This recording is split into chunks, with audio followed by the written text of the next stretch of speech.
Welcome to the Deep Dive. Today we're going deep into sales coaching. I'm Ron, and I'm really excited to dig into some insightful research with you.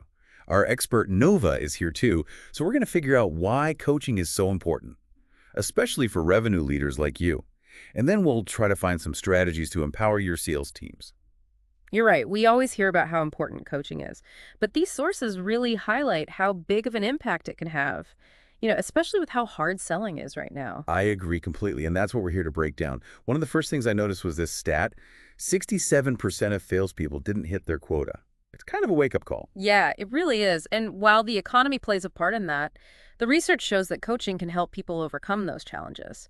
It's all about giving your team the skills and the right attitude to succeed, no matter what's happening outside. That makes a lot of sense. But here's the thing that I found really interesting. There's a huge gap between companies who invest in coaching and the ones that actually do it well. You got it. A huge 77% of companies are investing in sales coaching programs. But get this, 73% of sales managers spend less than 5% of their time actually coaching. It's like buying a treadmill and then using it as a clothes rack. They're not getting the real value out of it. So it sounds like this is a real opportunity Yeah. for leaders to actually step up and make effective coaching programs. So how do we know we're doing it right? Well, one of the sources really focuses on the importance of what they call a structured learning method. This means we need to move away from just giving random advice and move toward training that's consistent and high quality. You can think of it as a sales playbook that everyone follows. A sales playbook. I like that. It seems like if you have that kind of structure, it can help make sure everyone's on the same page. That's the idea. It's about making a framework that covers every part of the sales process, from finding leads all the way to closing deals. For example, we read about a tech company that uses really detailed product manuals, and they hold weekly training sessions that focus on certain skills, like how to give a good demo or how to handle objections. And they set clear goals for every session. Then they use role-playing to give feedback in real time. It's a system that helps everyone know what's expected, and it helps them keep getting better. That sounds really effective.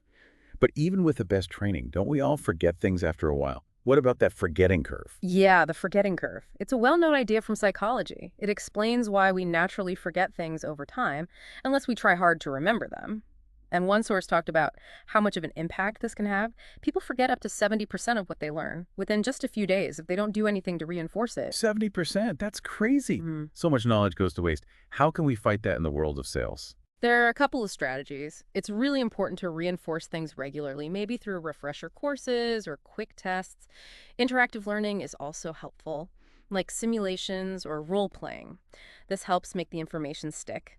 And of course, regular feedback is key. It helps people improve their skills and make sure they're using them the right way. Those sound like some really good ideas. Do you know of any companies that are doing this well? Definitely. One consulting firm was really struggling with this, so they started offering monthly refresher courses and interactive workshops with role-playing. They even had micro-learning modules on people's phones, so they could learn in small chunks on the go. And they make sure to have regular feedback sessions with their sales reps. They found that this multi-pronged approach, it really improved how much their employees remembered, and it led to better performance out in the field. Okay, so we talked about structured learning and how to fight that forgetting curve. Now let's get to the heart of it. How does good coaching actually help revenue leaders get results? That's what we're going to look at next. There are so many benefits to talk about, like better prospect engagement and improving the performance of the whole team.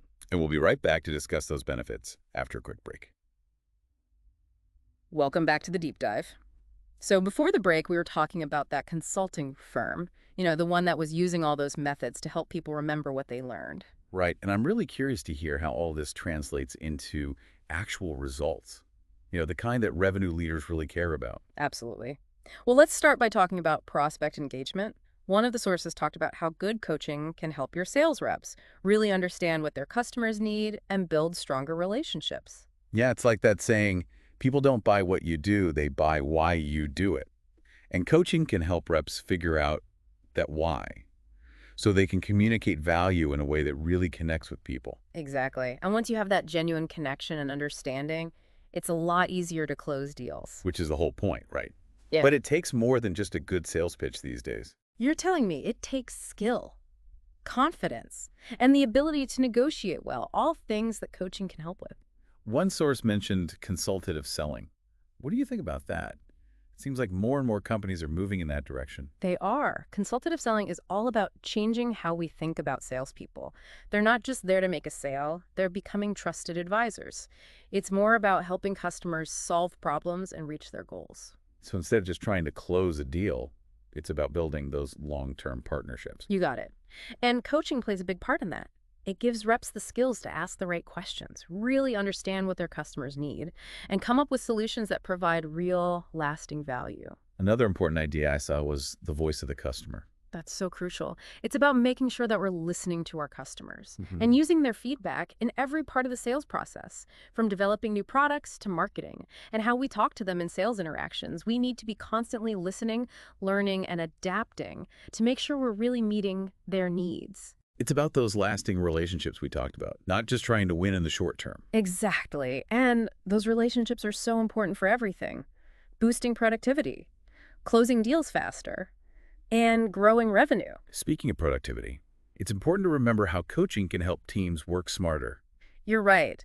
Effective coaching helps reps prioritize their tasks, use technology in a smart way, and set those smart goals we always hear about: specific, measurable, achievable, relevant, and time-bound. I'm glad you explained that. Sometimes those acronyms can sound like a different language. It's about making sure everyone is on the same page, focused on the same objectives, and working together. Right, and when everyone is doing their best individually, the whole team wins. Yes, coaching helps create that sense of shared purpose. It gets people collaborating more, and it boosts morale. It's like building a winning culture. Exactly. When you have a team that's motivated, engaged, and working towards the same goal, that's when amazing things happen. But it's not just about teamwork, Hmm. right? A little healthy competition can be good too.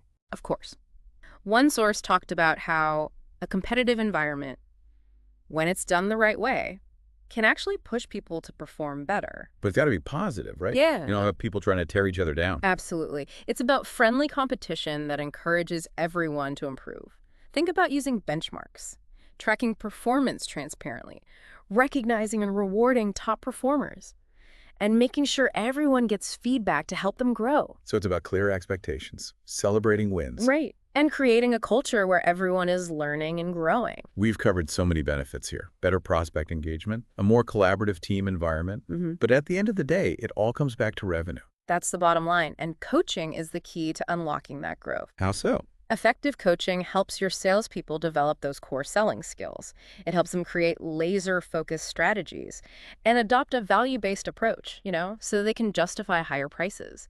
And it helps them build strong relationships with customers, which leads to repeat business and more opportunities to upsell. So it's about creating a sales machine that's always generating revenue, powered by a team of skilled professionals who are getting great coaching. That's the goal. But there's one more important benefit we haven't mentioned: agility. Agility. What do you mean by that? Well, the world is changing so fast these days. Businesses have to adapt quickly to new challenges and opportunities, and that's especially true in sales. So it's about being proactive, anticipating changes in the market. Exactly. And coaching is a key part of building that agility. It gives your team the knowledge, the skills, and the mindset to handle any situation in sales and come out on top. That makes a lot of sense. Okay, so we've talked about a lot, like structured learning and how important agility is.